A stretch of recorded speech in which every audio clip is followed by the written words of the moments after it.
Assalamualaikum warahmatullahi wabarakatuh. Perkenalkan, nama saya Nurul Rizky Rasti Juanda, mahasiswi jurusan Sistem Informasi UIN Alauddin Makassar. Dalam video ini saya akan menceritakan tentang tokoh Islam yang saya teladani, yaitu Abu Rayhan Muhammad Ibnu Ahmad Al-Biruni. Seorang jenius universal dan punya visi intelektual yang melampaui masanya, pernah lahir di Asia Tengah pada seribuan tahun silam. Di antara daftar panjang ilmuwan muslim abad pertengahan, namanya terlalu penting untuk diabaikan. Ia adalah Abu Rayhan Muhammad Ibnu Ahmad Al-Biruni. Karya-karya pemikir polimatik ini datang belakangan di dunia barat jauh setelah karangan sejawatnya pada abad ke-11 seperti Ibnu Sina dan Ibnu Haytham lebih dulu populer. Tapi kualitas analisisnya dalam beragam bidang pengetahuan yang bertebaran lewat 1080-an buku membuat banyak sarjana modern muslim atau non-muslim menjulukinya Ustaz fil Ulum alias guru segala ilmu. Jurnal The UNESCO Courier edisi 1974, A Universal Genius in Central Asia, A Thousand Years Ago, Al-Biruni memujinya sebagai the extraordinary genius of universal scholar yang melampaui batas-batas zamannya.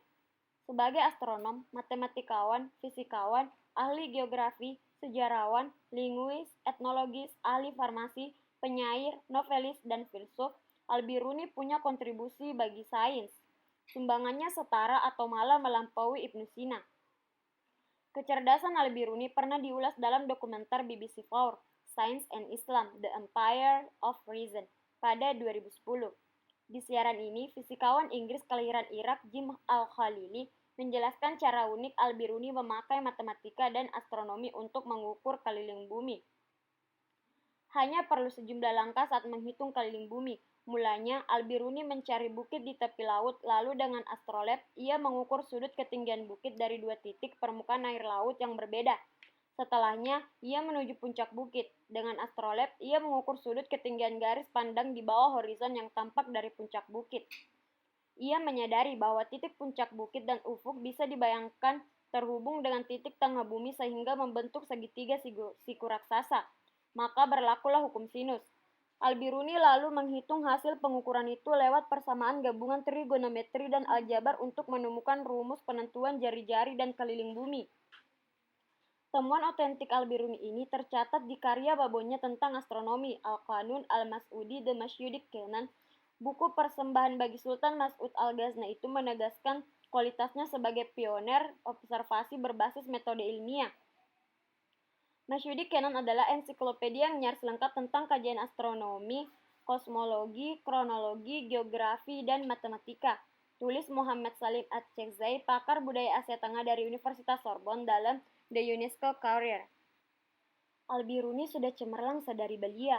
Pada usia 27 tahun, ia merampungkan buku besar Al-Athar Al-Baqiyah and Al-Qurun Al-Qaliyah atau kronologi bangsa-bangsa kuno.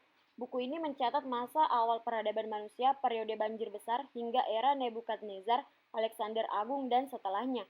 Kitab Al-Athar memaparkan rincian sejarah politik, pengetahuan, kiprah para penguasa, budaya, dan sistem hukum pada masa itu disertai ilustrasi peristiwa. Kitab ini memuat pula detail riwayat penemuan kalender berdasarkan rotasi bulan maupun matahari pada bangsa Yunani, Yahudi, Persia, Mesir, dan Arab. Beragam bidang pengetahuan dibahas dalam buku ini, termasuk angka desimal dan geometri bunga. Pemahiran lain Al-Biruni ialah pemetaan bumi. Sebagian sarjana modern sepakat menjulukinya Bapak Geodesi, gelar yang juga dimiliki Eratosthenes, ilmuwan Yunani abad 2 sebelum Masehi. Al-Biruni pernah memaparkan koordinat akurat garis bujur dan lintang 600 kota penting di masanya, lengkap dengan ukuran jarak antar lokasi dan arahnya menuju kiblat.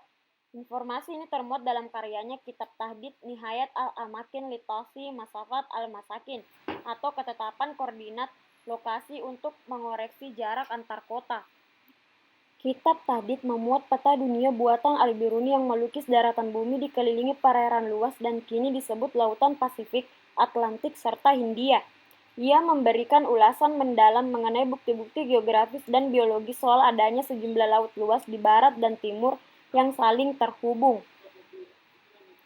Mineralogi terjangkau pula oleh Al-Biruni melalui kitab Al-Jamahir fi Ma'rifat Al-Jawahir atau kitab lengkap memahami batu permata. Buku ini menjelaskan metode pengukuran berat, volume, gaya berat, dan warna untuk menentukan keaslian banyak jenis batu dan logam mulia seperti emas, perak, perunggu, batu rubi, batu zamrud, batu lapis lazuli, tembaga, besi, dan lainnya. Menjelang wafat, ia menekuni farmasi dan menulis kitab Al-Saidana fi Al-Tib atau kitab farmasi dan materia medika. Buku ini membuatnya dipuji sebagai bapak farmasi Islam. Fokus buku ini ialah kajian pada sebab penyakit atau etiologi dan penyembuhannya dengan obat dari tumbuhan atau hewan. Namun isi bukunya kaya dengan deskripsi ribuan jenis tanaman asal Arab, daratan Asia, Romawi, dan Yunani. Dalam soal penamaan tanaman, Al-Biruni menerapkan ide binominal nomenklatur, seperti temuan Linnaeus pada abad 16 dan tak lupa menjelaskan lokasi asalnya. Alhasil, kitab Al-Sedana tak cuma soal farmasi, melainkan juga sejarah, botani, dan leksikografi. Tak heran para sarjana kontemporer mengagumi Al-Biruni dan menganggap kualitasnya setara Leonardo da Vinci, si jenius universal terbaik di barat. Al-Biruni diduga yatim piatu sejak kecil. Abu Nasr Mansur Ibnu Ali ibn Iraq, seorang matematikawan dan anggota keluarga penguasa di Khat, sekarang Khiva, Uzbekistan, memungutnya. Ia besar saat kekhilafaan Abbasiyah merosot dan kawasan Khawarizm atau Asia Tengah kerap bergolak. Masa kacau ini membuat Al-Biruni sering berpindah dari satu kota ke kota lain. Ia bahkan sempat jatuh miskin. Banyak peneliti biografi Al-Biruni meyakini masa kekacauan ini mengilhaminya, menekuni studi sejarah dan budaya bangsa-bangsa di luar peradaban Islam. Ulasannya dalam kajian humaniora mengisyaratkan Al-Biruni ingin mencari formula untuk sistem sosial yang mapan dan perdamaian. Riset budaya dan sosialnya punya fondasi objektivitas yang khas modern. Bagian awal kitab Al-Adhar memuat penjelasan Al-Biruni bahwa ide penyusunan buku ini muncul dari diskusinya dengan seorang penguasa terpelajar. Keduanya sepakat bahwa dengan kajian yang mendekati kenyataan tentang budaya dan institusi sosial generasi kuno, plus dibarengi studi perbandingan sejarah bangsa-bangsa, kita bisa memetik pelajaran berguna bagi pembangunan sistem sosial baru yang lebih baik. Sikap simpatik Al-Biruni pada komunitas di luar Islam makin menguat ketika usianya matang. Pada usia 40 tahunan, ia diboyong Sultan Mahmud Al-Ghazna ke Afghanistan dan kemudian terpaksa mengikuti ekspedisi politik dinasti Ghaznavid ke India Utara selama 13-an tahun. Di tanah pemuja dewa-dewa Hindu, Al-Biruni mempraktikkan toleransi total sekaligus aktif mendorong dialek kebudayaan. Saat menulis kitab Al-Hind, ia sengaja melenyapkan deskripsi yang bisa membuat pembaca muslim mengolok-olok kepercayaan orang India. Al-Biruni mengingatkan pembacanya bahwa perbedaan bahasa dan konteks mudah memunculkan salah paham terkait teologi. Al-Biruni mengkaji konsep ketuhanan orang India dengan membedakan gagasan mereka di ranah filsafat dan ritus. Ia menulis kaum terpelajar di India menjelaskan Tuhan seperti sebuah titik tunggal, artinya tak memiliki satupun sifat manusiawi. Ide ini sulit dicerna orang awam di India sehingga mereka mengikuti prinsip itu tapi dengan gambaran lebih ekspresif.